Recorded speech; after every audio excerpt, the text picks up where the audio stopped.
இந்த அனைத்து நல்ல உள்ளங்களுக்கு வணக்கம் நண்பா. நாம் இந்த வீடியோவில் பார்த்திங்கன்னா தமிழக அரசுக்கிட்டேருந்து ஒரு அருமையான வேலைவாய்ப்பு வந்துக்குது. அந்த வேலைவாய்ப்பு பார்த்திங்கன்னா வேறு ஒன்றும் இல்லை, சத்துணவு வேலைவாய்ப்பு பார்த்திங்கன்னா வந்திருக்கு. இந்த சத்துணவு திட்டத்தில் பார்த்திங்கன்னா வேலைவாய்ப்பு எப்போ வரும்னு சொல்லி பார்த்திங்கன்னா தமிழக பெண்கள் பார்த்திங்கன்னா ஆர்வத்தோடையும் ஆவலோடையும் ரொம்ப நாளாகவே பார்த்திங்கன்னா எதிர்பார்த்துக்கிட்டு இருந்தாங்க. அவங்களுக்குலாம் பார்த்திங்கன்னா இந்த சத்துணவு திட்டத்தின் கீழே பார்த்திங்கன்னா உங்களுக்கு வேலைவாய்ப்பு வந்திருக்குது. அந்த வேலைவாய்ப்பு பார்த்திங்கன்னா எங்கே அப்ளிகேஷன் கொடுக்குறாங்க, எப்படி விண்ணப்பிக்கணும் எல்லாமே பார்த்திங்கன்னா இந்த வீடியோவில் உங்களுக்கு கிளியராக எக்ஸ்பிளைன் பண்ணியிருப்பேன். இந்த அப்ளிகேஷன் ஃபார்ம் பார்த்திங்கன்னா உங்களுக்கு 2/4/2025 சொல்லி கொடுத்துருக்காங்க. அதனால் பார்த்திங்கன்னா நீங்கள் இந்த அப்ளிகேஷன் செங்கல்பட்டு மாவட்டத்துக்காக வந்துக்குது. உங்களுக்கு பார்த்திங்கன்னா தமிழ்நாட்டில் இருக்கிற எல்லா மாவட்டத்துக்குமே பார்த்திங்கன்னா நம்ம சேனலில் தனித்தனியாக வீடியோ பார்த்திங்கன்னா வரப்போகுது. எல்லாருமே பார்த்திங்கன்னா அந்தந்த மாவட்டத்தில் எப்படி விண்ணப்பிக்கணும்னு சொல்லி பார்த்திங்கன்னா நல்லா தெரிஞ்சுக்கங்க. அதேமாதிரி பார்த்திங்கன்னா நம்ம சேனலுக்கு நீங்கள் புது விவசாயம் இருந்தால் நம்ம சேனலை பார்த்திங்கன்னா சப்ஸ்கிரைப் பண்ணி வைங்க. அப்போ தான் பார்த்திங்கன்னா இது போன்ற ப்ரீ ஜாப்ஸு அப்டேட்டு எல்லாமே பார்த்திங்கன்னா உங்களுக்கு ஒன்று வரும். வாங்க வீடியோக்குள்ளே போய் பார்க்கலாம். ஃபஸ்ட்டு பார்த்திங்கன்னா நம்ம நோட்டிஃபிகேஷன் பார்த்தலாம். அந்த நோட்டிஃபிகேஷன் பார்த்திங்கன்னா சத்துணவு அமைப்பாளர் மற்றும் சமையல் உதவியாளர் நேரடி நியமனம் சொல்லி கொடுத்துருக்காங்க.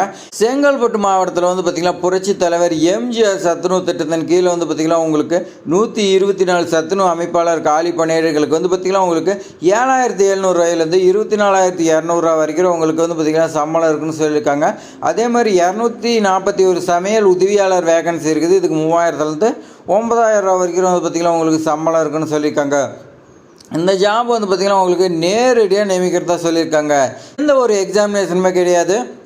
நேர்காணல் மூலிமா பார்த்திங்கன்னா உங்களை பார்த்திங்கன்னா ரெக்யர்மெண்ட் பண்ணுறதா சொல்லியிருக்காங்க. உங்களுடைய ஊராட்சி வாரியாக பார்த்திங்கன்னா உங்களுக்கு வேகன்சி கொடுத்துருக்காங்க. இந்த பட்டியல் பார்த்துங்க. அடுத்து பார்த்திங்கன்னா இனச்சுழற்சிக்கு வாரியாக பார்த்திங்கன்னா அமைப்பாளர் காலிப்படைன்னு சொல்லி கொடுத்துருக்காங்க.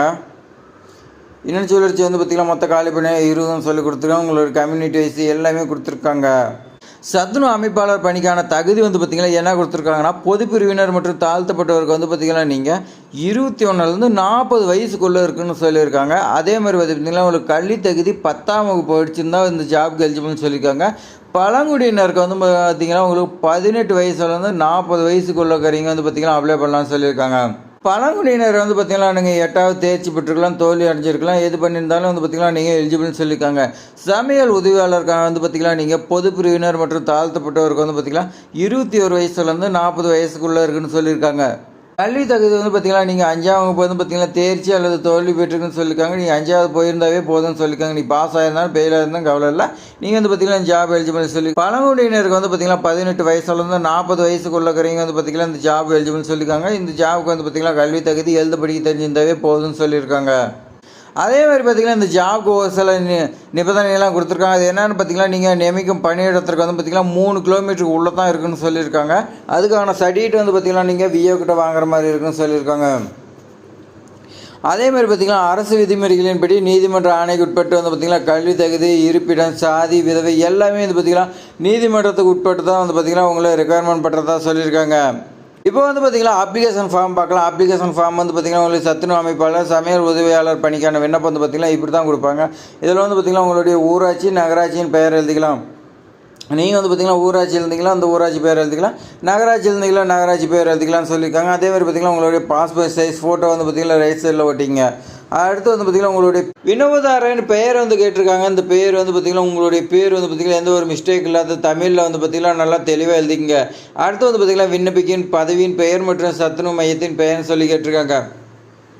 நீங்கள் பார்த்திங்கன்னா சத்துணவு மையத்து பேர் எழுதிங்கன்னா அந்த சத்துணவு மையத்தில் பார்த்திங்கன்னா நீங்கள் சத்துணவு அமைப்பாளராக இல்லை சமையல் உதவியாளர் எந்த பணிக்கு விண்ணப்பிக்கிறீங்களோ அந்த பெயர் பார்த்திங்கன்னா நீங்கள் எழுதிக்கலாம். அடுத்து பார்த்திங்கன்னா உங்களுடைய தகப்பனார் அல்லது கணவர் பெயர் பார்த்திங்கன்னா எழுதி சொல்லியிருக்காங்க. உங்களுடைய ஏஜ் கேட்டிருக்காங்க. உங்களுடைய டேட் ஆஃப் பர்த் எழுதி பக்கத்துலேயே பார்த்திங்கன்னா உங்களுடைய இத்தனை ஏஜ்னு சொல்லி எழுதிங்க.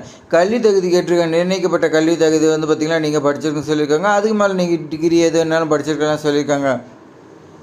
அடுத்து பார்த்திங்கன்னா உங்களுடைய பர்மனெண்ட் அட்ரஸ் கேட்டிருக்காங்க. உங்களுடைய பர்மனெண்ட் அட்ரஸ் பார்த்திங்கன்னா நீங்கள் எழுதிக்கலாம். அடுத்து பார்த்திங்கன்னா உங்களுடைய கம்யூனிட்டி கேட்டிருக்காங்க. நீங்கள் பார்த்திங்கன்னா எஸ்சியா எஸ்டியா எம்பிசியா இதில் பார்த்திங்கன்னா ஏதோ நீங்கள் மென்ஷன் பண்ணிங்க. விண்ணப்பதாரர் பார்த்திங்கன்னா திருமணம் ஆயிடுச்சா இல்லையான்னு சொல்லி கேட்குறாங்க. அதே மாதிரி பார்த்திங்கன்னா உங்களுக்கு ஏஜ் ரிலாக்ஸேஷனுக்காக பார்த்திங்கன்னா கணவரால் கைவிடப்பட்டவரா அப்படி இருந்தால் விதவியா இந்த மாதிரி பார்த்திங்கன்னா கேட்குறாங்க. ஆம் கொடுங்க இல்லைன்னா இல்லைன்ட்டுருங்க. நீங்கள் பார்த்திங்கன்னா கொடுத்து அதுக்கான சர்டிஃபிகேட் வைக்கணும்னு சொல்லியிருக்காங்க. அடுத்து பார்த்திங்கன்னா உங்களுடைய ஃபோன் நம்பர் எழுதிங்க. அடுத்து உங்கள் குடும்பத்தில் பார்த்திங்கன்னா எத்தனை பேர் இருக்கிறாங்க பார்த்திங்கன்னா மென்ஷன் பண்ணிங்க. அடுத்து வந்து பார்த்திங்கன்னா உங்களுடைய குடும்பத்தில் இருக்கிறவங்க பேர் கேட்டிருக்காங்க. அவங்களுடைய பேர், வயது, அவங்க வந்து பார்த்திங்கன்னா உங்களுக்கு என்ன ஆகுதுன்னு சொல்லி கேட்குறாங்க. அதேமாதிரி பார்த்திங்கன்னா நீங்கள் அவங்க வந்து பார்த்திங்கன்னா வேறு ஏதாவது கவர்மெண்ட் ஜாப்லேயோ வந்து பார்த்திங்கன்னா அரசாங்க நிறுவனத்தில் வந்து பார்த்திங்கன்னா வேலையில் இருக்கிறாங்களான்னு சொல்லி கேட்குறாங்க.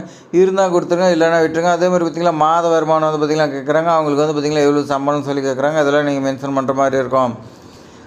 நீங்கள் வந்து பார்த்திங்கன்னா உங்கள் குடும்பத்தில் எத்தனை பேர் இருந்தாலும் நீங்கள் 1, 2, 3 வரிசையாக போட்டு அதோட டீட்டெயில்ஸ் எழுதுறீங்க. அடுத்து வந்து பார்த்திங்கன்னா உறுதிமொழி கேட்டிருக்காங்க. மேலே என்னால் கொடுக்கப்பட்ட விவரங்கள் அனைத்தும் வந்து பார்த்திங்கன்னா உண்மைக்கு மாறானது எதுவுமே இல்லை. அப்படி வந்து பார்த்திங்கன்னா ஏதாவது தெரிய வந்துச்சுன்னா நிர்வாகம் எடுக்கக்கூடிய நடவடிக்கை வந்து பார்த்திங்கன்னா கட்டுப்படுறேன்னு சொல்லி வந்து பார்த்திங்கன்னா நீங்கள் உறுதியளிக்கிறேன்னு சொல்லி வந்து பார்த்திங்கன்னா சைன் பண்ணுற மாதிரி இருக்குன்னு சொல்லிக்கோங்க. விண்ணப்பதாரன் கையை பங்குது, இங்கே நீங்கள் கையெழுத்து போடணும். லெஃப்ட் சைடில் வந்து பார்த்திங்கன்னா இடம் 4 சொல்லியிருக்குது. அந்த வந்து பார்த்திங்கன்னா என்றைக்கு விண்ணப்பிக்கிறீங்களோ அந்த டேட் வந்து பார்த்திங்கன்னா நீங்கள் கொடுத்துக்கலாம். குறிப்பு வந்து பார்த்திங்கன்னா கல்வி தகுதி, பிறந்த தேதி, சாதி, இருப்பிடம் ஆகியவற்றுக்கான சர்டிஃபிகேட் வந்து பார்த்திங்கன்னா நீங்கள் வைக்கணும்னு சொல்லியிருக்காங்க. அதேமாதிரி பார்த்திங்கன்னா அதற்கான உரிய அலுவலரும் பெறப்பட்ட சான்றிதழ் கண்டிப்பாக இணைக்கப்படணும்னு சொல்லியிருக்காங்க. அதேமாதிரி பார்த்திங்கன்னா இருப்பிட சான்றிதழ்லாம் வாங்கணும். அந்த இருப்பிட சான்றிதழ் வாங்குறதுக்குலாம் வந்து பார்த்திங்கன்னா எப்படி வாங்கணும் எல்லா டீட்டெயில்ஸுமே நம்ம சேனலில் வீடியோவாக இருக்குது. நீங்கள் போய் செக் பண்ணி பாருங்கள். இல்லைனா வந்து பார்த்திங்கன்னா உங்களுக்கு மறுபடியும் வந்து பார்த்திங்கன்னா உங்களுக்கு வீடியோ போட போகிறேன்.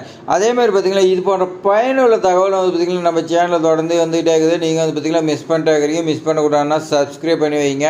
அப்போ தான் வந்து பார்த்திங்கன்னா இது போன்ற அப்டேட்ஸ் எல்லாமே உங்களுக்கு ஒன்று வரும். அதே மாதிரி பார்த்திங்கன்னா இதுக்கான நோட்டிஃபிகேஷன் வந்து பார்த்திங்கன்னா உங்களுக்கு ஏப்ரலில் வரதா அமைச்சர் வந்து பார்த்திங்கன்னா சொல்லியிருக்காங்க. அதனால் வந்து பார்த்திங்கன்னா உங்களுக்கு ஏப்ரல் மாதம் நோட்டிஃபிகேஷன் வரும். கண்டிப்பாக வந்து பார்த்திங்கன்னா எல்லா சர்டிஃபிகேட்டுமே ரெடி பண்ணி வைங்க. கண்டிப்பாக வந்து பார்த்திங்கன்னா நோட்டிஃபிகேஷன் வந்த உடனே வந்து பார்த்திங்கன்னா நம்ம அப்ளை பண்ணிடலாம். இந்த வீடியோ வந்து பார்த்திங்கன்னா பிடிச்சிருந்தா உங்கள் ஃப்ரெண்ட்ஸுக்கு எல்லாத்துக்குமே ஷேர் பண்ணி விடுங்க. Social media, Facebook, WhatsApp, Instagram எல்லாமே ஷேர் பண்ணி விடுங்க. அவங்களுக்கு வந்து பார்த்திங்கன்னா அப்போ தான் தெரியும். தேங்க்ஸ் ஃபார் வாட்சிங்.